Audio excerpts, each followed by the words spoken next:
അപ്പോൾ അതേ നമ്മൾ ബക്കറ്റൊക്കെ എടുത്തുകൊണ്ട് കലവും ഈ ബക്കറ്റൊക്കെ എടുത്തുകൊണ്ട് വന്നിട്ടുണ്ട്. തൊട്ടിയാട്ടോ ഇത്. ഇതൊക്കെ എടുത്ത് വന്ന് കിണറിൻ്റെ അടുത്ത് എത്തിയിട്ടുണ്ട്. അപ്പോൾ ഇനി കിണർ ഇങ്ങനെ മൂടി വെച്ചേക്കുമായിരുന്നേ. അപ്പോൾ ഇനി ഇതൊക്കെ ഈ പലകയൊക്കെ മാറ്റിയിട്ട് വേണം നമുക്ക് ഇതിൽ വേണം നമുക്ക് കപ്പയും കയറൊക്കെ കെട്ടാൻ വേണ്ടിയിട്ട്. അപ്പോൾ നമുക്കിനി ഇത് ആദ്യം നമുക്ക് ഈ പലക മാറ്റിയിടണം. എന്നിട്ട് ഞാൻ വേഗം വെള്ളം ചേർക്കാം കേട്ടോ.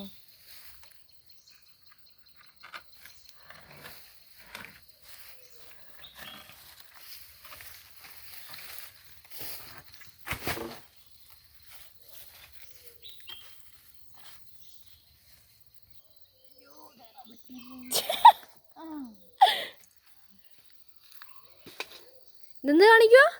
അപ്പോൾ നമ്മുടെ ഈ പലക അല്ലാത്ത ഈ ഇതിങ്ങോട്ട് നീക്കി വെക്കണം. അയ്യോ ഇതാ പോയില്ല. അപ്പോൾ ഇതെവിടെ വെക്കും? ഇങ്ങനെ പോരും നമ്മൾ. ഇത് വേറെ വെട്ടേണ്ട വരും. അപ്പോൾ നമ്മളിത് പലക മാറ്റിയിട്ടുണ്ട്. നമുക്കിനി കപ്പിയും കയറൊക്കെ ഇതിലേക്ക് കെട്ടണം. അപ്പോൾ ഇത് ശരിയല്ല, ഇനി ഇത് മാറ്റി ഇടുന്നത് കണ്ടല്ലോ, ഇത് പോയി കിടക്കും. അപ്പോൾ നമുക്കിത് കുറേ നാളായ കാരണം ഇത് പോയി കിടക്കും. അപ്പോൾ നമുക്ക് വേറെ ഇവിടെ ഒരു തടി വെട്ടിയിടണം.